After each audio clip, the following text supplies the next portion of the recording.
Alrighty, welcome back to the Rolling Conversation. I am your host, Francisco Lima, and today we have a special guest, Matt Bowyer. Matt Bowyer, can you introduce yourself? I can. My name is Matt Bowyer. Obviously been training Jiu-Jitsu probably off and on for about 4 years. As you know, I haven't trained nearly as much as I should, but started training with you back in COVID in 2020. Why did you start Jiu-Jitsu, Matt? It was a time in my life, COVID occurred, and I wanted to challenge myself in something I'd never done before. I wanted to do something that I felt was, outside my realm. And being that I've been a pretty good athlete and competitor my whole life, I thought, let me give this a run. I thought it would be easy for me because I was a wrestler in high school. Do you think Jiu-Jitsu gives you the challenge you were looking for? That and a little bit more. Yeah. I remember when we started having a couple classes in the beginning, and there was maybe 174, 173, and then you came to the gym and it's like, oh, I think I can get this guy. That would be an understatement. When I first saw you, I was like, I'm going to roll this guy in a pretzel. Right. And I'm going to put him on the mat so quick and easy, especially wrestling-wise. I mean, I knew I wouldn't be able to finish you, so to speak, on a jiu-jitsu technique. But as far as putting you in any form of a wrestling move, I wasn't worried at all. And I learned the hard way. It's crazy how Jiu-Jitsu changes so much the perspective about strength and control. So how did you get involved with Jiu-Jitsu? How everything started? So as you know, Matt Horowitz recommended Gracie Barra and you in particular. So when I went to Gracie Barra, the first time I came there was just with you with a private. So I didn't really understand the concept of how jiu-jitsu classes worked, that whole environment of coming in and rolling with all these different people. I got something that was a little more special, which is rolling with you and just getting that private training, because I'm a person that if I'm going to do something, I want to do it right from the start. So I didn't really even do the classes for a little while. We just started doing privates, and I just jumped right in. And I'm sure you recall, my first thing was, let's just train 1 minute. And you thought I was absolutely crazy. I remember I was going to come back home every week. Every day it's like I met this guy. He just started doing class with me, and then he just want to train intensively for a minute to see if he can beat me. It's I don't know even how to tell him, hey, 1 minute, that's not about jiu-jitsu. You got to train at least 5 minutes, right? So it was really interesting beginning, but it was fun as well, because I believe as a professor and how we became so close and friends, all the time when you have a different students on the mat and you start getting to know each other, I think it makes your skills as a professor better. You asking yourself what you can do better to show them what he needs, what you can do better to make sure he's going to be in a safe environment, that he cannot misunderstand what Jiu-Jitsu does. I don't even say about only Jiu-Jitsu, but in general about martial arts. Sure. I think they students, they don't know that, but they make the professor better.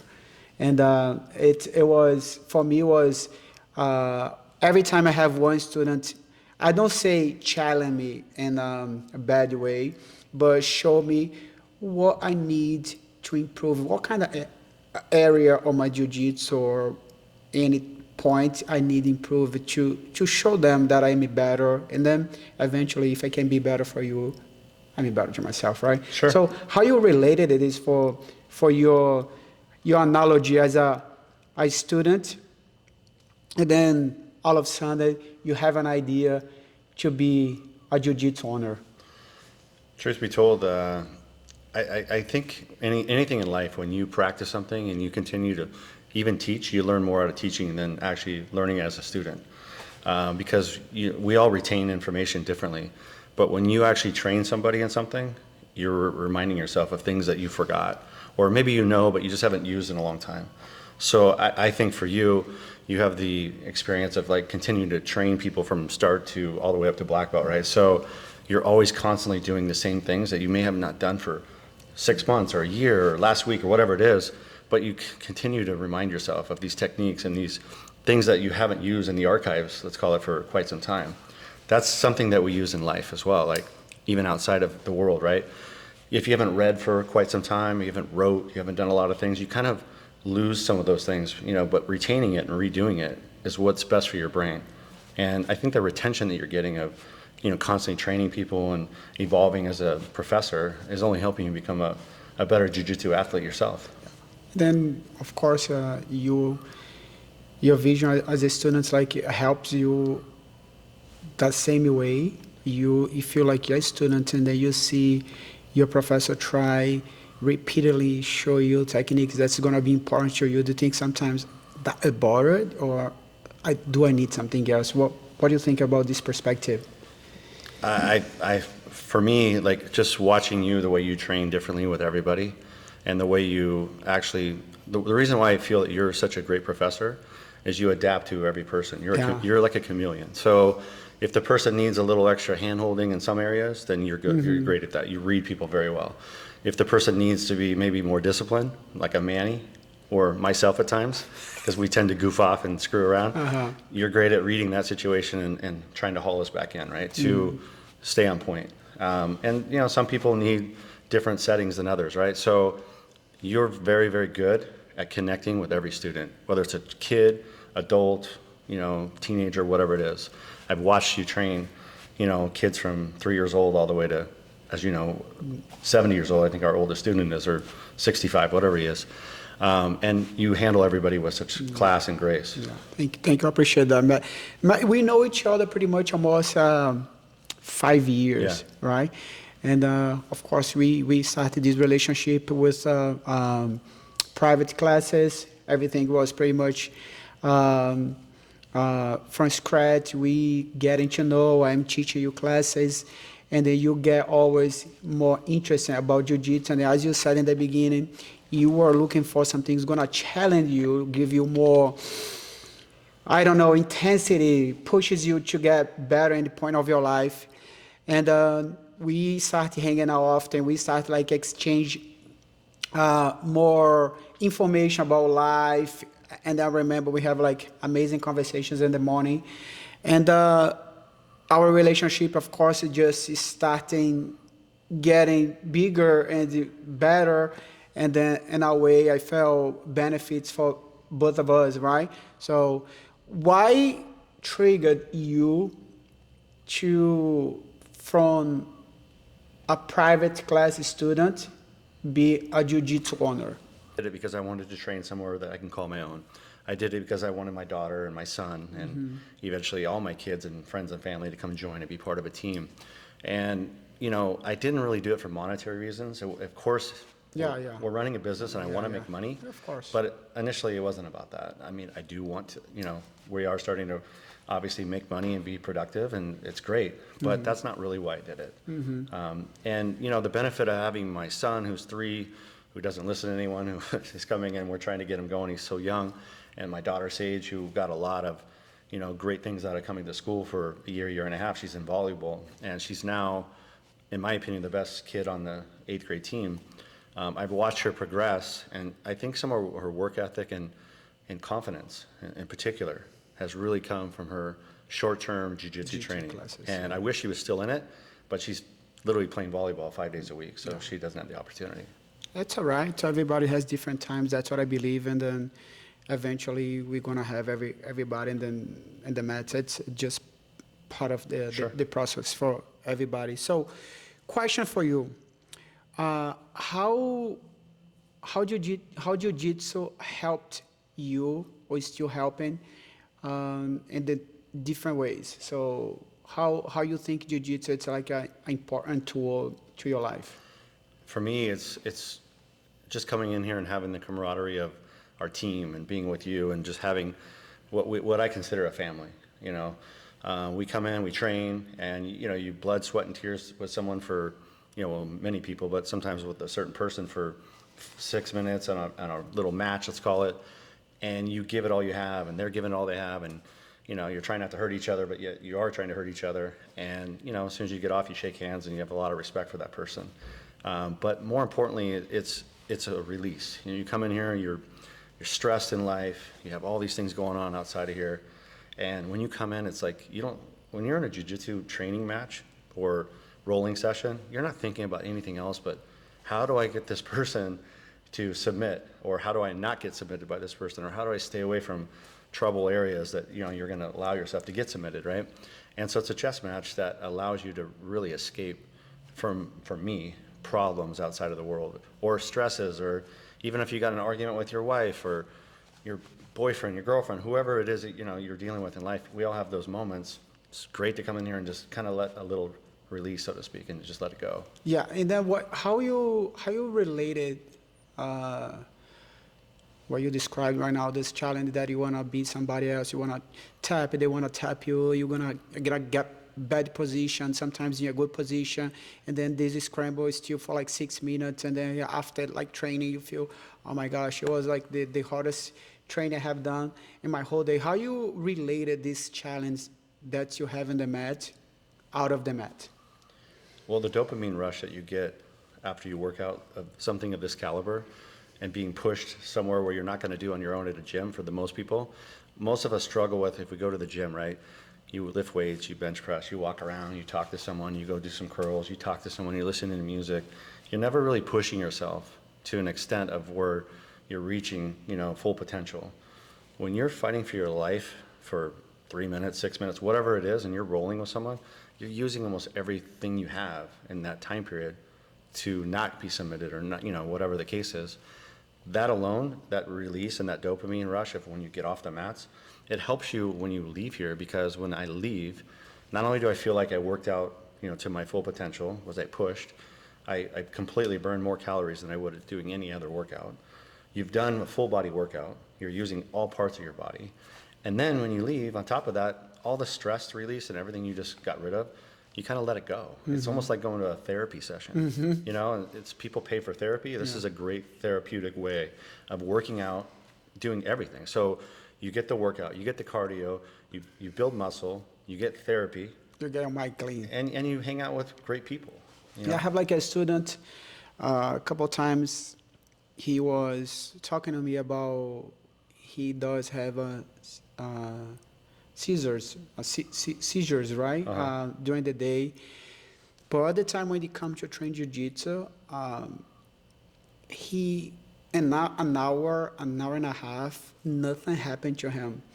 And as I was talking to him, like, isn't crazy how in 1 hour or 2 hours you're training, you don't have that problem because your mind is fully commit right here. Right. You don't think about any stress you have outside. You don't think about anything you need to do. You don't focus about any other problems or any other thoughts that's gonna bring you for like that type of occasionally have a seizure and then pass out. But can you see how the benefits of training for 2 hours bring it to you, because you literally fully clear, silent your mind, and then right now you fresh to start or to finish your day. Sure, fully committed to something, and the fact that a health problem of that stature, which is dangerous, is able to really subside for 2 hours, has got to be relieving for that particular person. Yeah. I remember a couple years ago, always I like to say to my students, hey, posture up, posture up, posture up. Hey, don't put your head down, don't put your head down, posture up, posture up. And then this affirmation that I've been telling my students like so often, I didn't know, but was sticking me, right?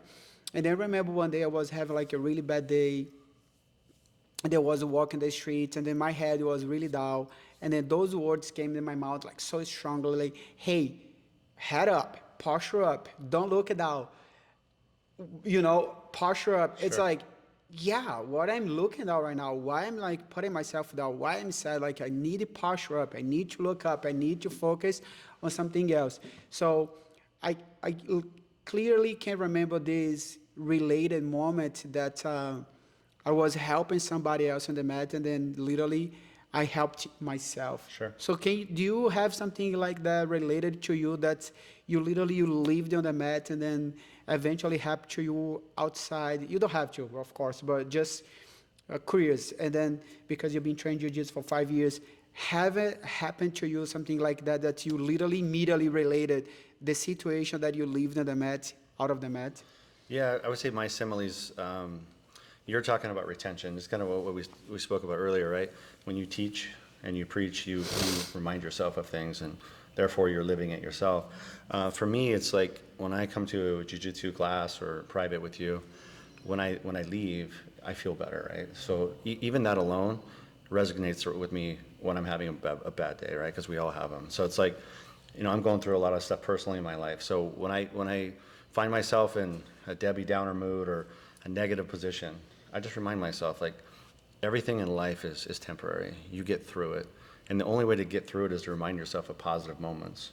A positive moment is when I didn't want to go to class at 6:30 in the morning and have Natasha try to beat me up. I don't want to, when you're 5 in the morning, you're about to, put on your gi and head this way. It's like, I'm kind of lazy. I don't really feel like doing this right now. Because you're going to have to work hard. You're going to have to sweat. But the minute you get in your car and you make the drive here, you feel better alone. You've already accomplished something. Mm-hmm. You've already overcome something, right? The minute you get here and you actually get on the mat, you start sweating and you start rolling, you're doing something that's productive, right? So you already have overcome so many things that you didn't even realize. Mm-hmm. Just like making your bed in the morning. Yeah. It seems like such a small task, but yet you've accomplished your first feat of the day.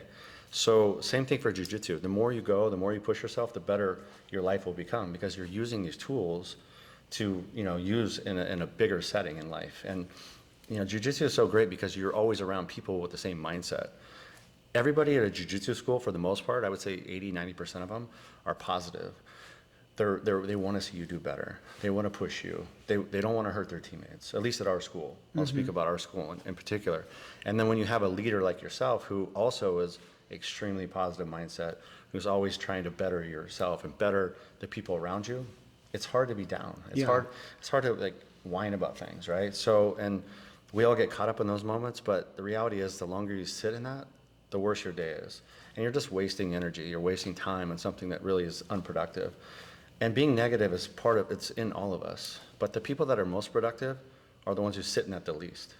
And I believe jiu-jitsu will help anyone pull out of that faster. 100%.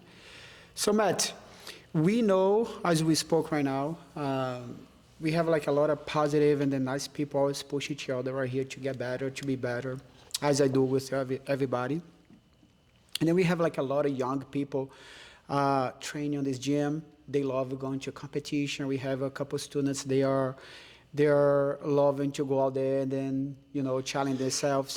They are, as you mentioned, we have Natasha, she's been one of the best, and she training, as we know, twice a day, sometimes like 11 times every week. I don't even know how many times it's gonna be monthly. I'm not good with the math, but the point is, do you think to train jiu-jitsu you need to be so intense like that, or we need to separate it? Like, it's nothing wrong with training twice a day, but for you as a business guy, family, dad, so what you can relate it? You think jiu-jitsu training in less quantity is gonna be beneficial to you as well? Absolutely. I'll equate this to going back to exercise, right? So a person who exercises rarely is still better than someone who exercises with zero. At the end of the day, it's, of course, the more you do it, the better, right? I'm guilty of being busy or finding excuses to not come in here as much as I need to. But at the end of the day, if I came once a week, it's better than zero. Retention is very difficult, though, because when you don't train enough, you don't retain a lot of the moves. And technical-wise, it's important to understand the techniques and remember Improve, them. yeah. But you're still learning. Your muscle memory's there. You're still getting something out of it. And most importantly, whether you're like me, a 49-year-old dad with 5 kids and multiple businesses and all kinds of things going on in life, you could find time to come in here and train even once a week. It's great. You're still getting a lot of benefits from that.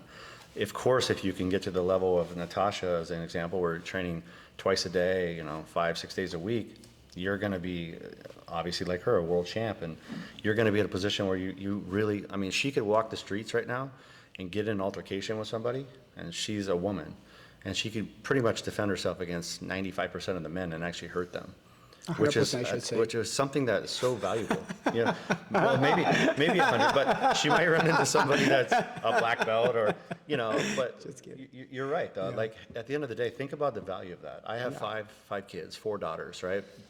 If my daughter could get in an altercation with a man who's trying to hurt her or take advantage of her, and she could literally not only get him off of her, but actually hurt him and subdue him until the police come, or just handle the situation, how valuable is that? I think that's the biggest benefit of Jiu-Jitsu because as a man, I started Jiu-Jitsu because of the same reason.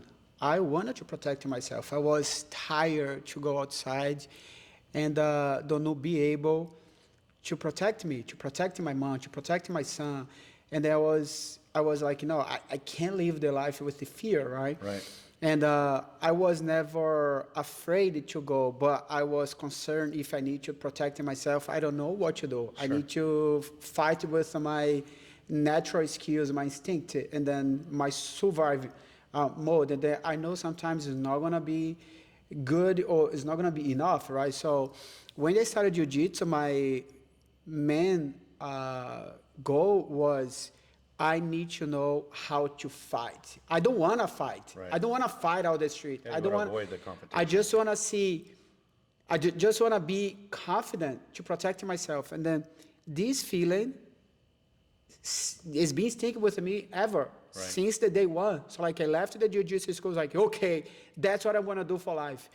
And then seeing Natasha, as you mentioned, like a woman that she can protect herself against 100% of the most of like males can come to her, they will get hurt.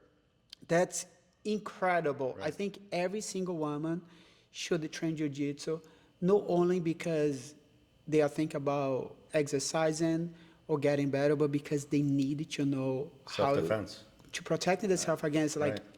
anybody else. Well- Anybody else. It's like kind of insurance. Sure. You never know what you're gonna use, but you have it. Well, what about you? I mean, you grew up in Brazil, which is, considered a very, at times dangerous, country, right? You have a lot of more violence, Violence, or yeah. theft, and Yeah. people, young kids that are going around with weapons, and so that's we're very blessed. We live in a very safe environment for the most part. Yeah. But you need that protection, period. But for you grew up in an area where anything could happen at any time. You're wearing a nice watch. A 15-year-old kid will come up with a gun and literally want to take your watch. And if you don't give it to him, he'll shoot you. Yeah. So for you, I would see why someone in Brazil, especially, which is why so many people there understand and know Jiu-Jitsu, which now it's come over here. But I imagine that's when you were growing up. Maybe that's what you're talking about. Am I right on that?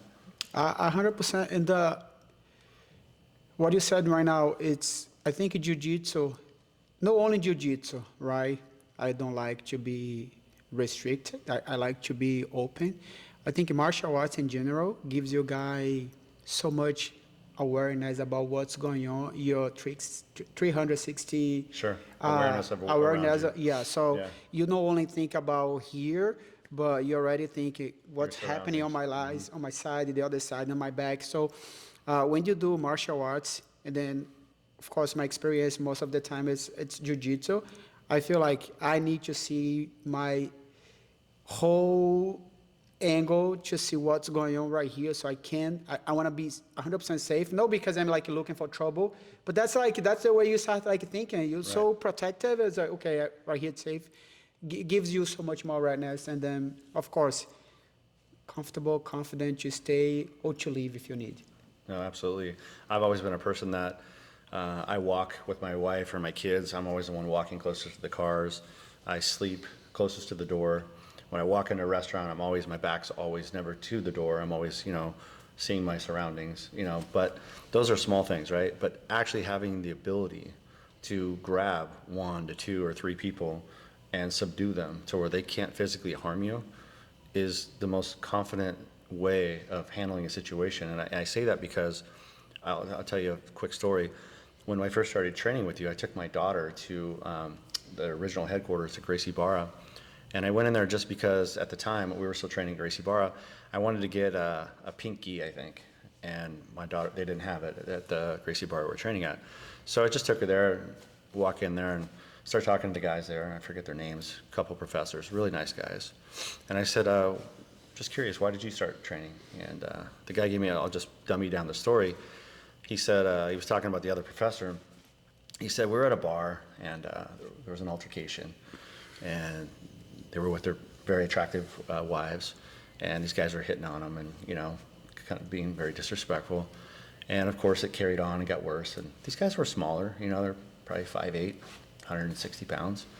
And apparently these guys were bigger, and they're trying to bully them around. And they kept saying, listen, we don't want to have a problem. We really don't. And of course, cocktails are involved and beer muscles. So it escalated. So it went to outside.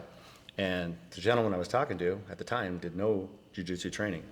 And he was saying that his professor, who was running this headquarters, went outside and he subdued 4 men, literally by himself, and he literally put them all out cold, and he waited for the police to come. The police came, all 4 men got arrested. Nothing happened to him. There was no lawsuits filed because there was no broken bones or noses or anything. He literally just choked all 4 people out. And he said he watched this happen, and that was the day that he said I started training. That was like 12 years ago or whatever. So now that guy was a black belt. And that story always resonated with me, because to imagine watching a smaller man defend his wife and friends and actually walk outside with the confidence knowing that there's like 4 big gentlemen who are drunk and, full of vigor, to just basically subdue all 4 of them and handle things without getting arrested, and no bottles being broken and no weapons. To me, it doesn't always go that well and that easy, but that's a pretty amazing story. I think it is. And that's the power of Jiu-Jitsu, right? Since we started this podcast, we spoke about a simple relationship that started with private or regular classes, getting built up to become friends, became partners, and sharing a life journey. It's Jiu-Jitsu, what I say all the time to people, it's not only like actually beyond only training on the mat and to get some sweat. Sure. Jiu-Jitsu, it's a life experience that's you don't even know how it's gonna bring you unless you're gonna keep walking on this path. You're gonna see how many good people you're gonna meet. You're gonna see how many friends you're gonna meet.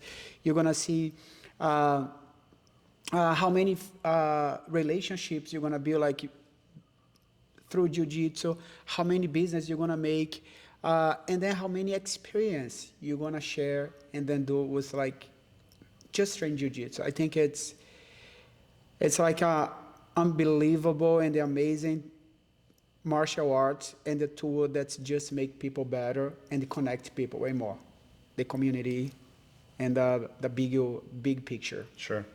You've done a great job of building a family here, right? So when I see a lot of the students outside of here, we go to the beach or whatever events we have. It's not like awkward or I don't want to be around these people. Everybody feels very comfortable, and that's 100% due to you. You've done a great job of bringing them all together as a family. Thank you so much, Matt. I love this podcast. It was so much fun.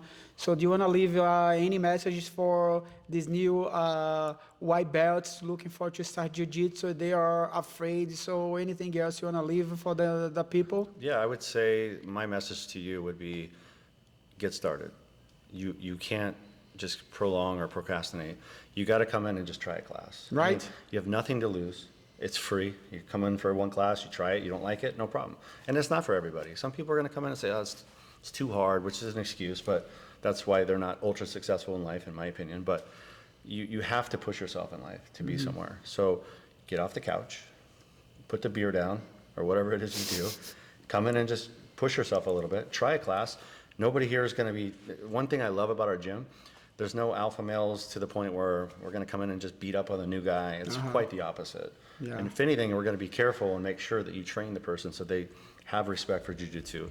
Understand that even a guy who could hurt you is not going to on purpose. Yeah. And most importantly, you're going to have fun. It's a very family-oriented environment, but competitive at the same time. Yeah. Wow. Thank you so much, Matt. It was Thank you, brother. such an amazing conversation. I hope you guys enjoy, and then I can't wait to see you guys at the next podcast. Thank you so much. Thank you, Maggie.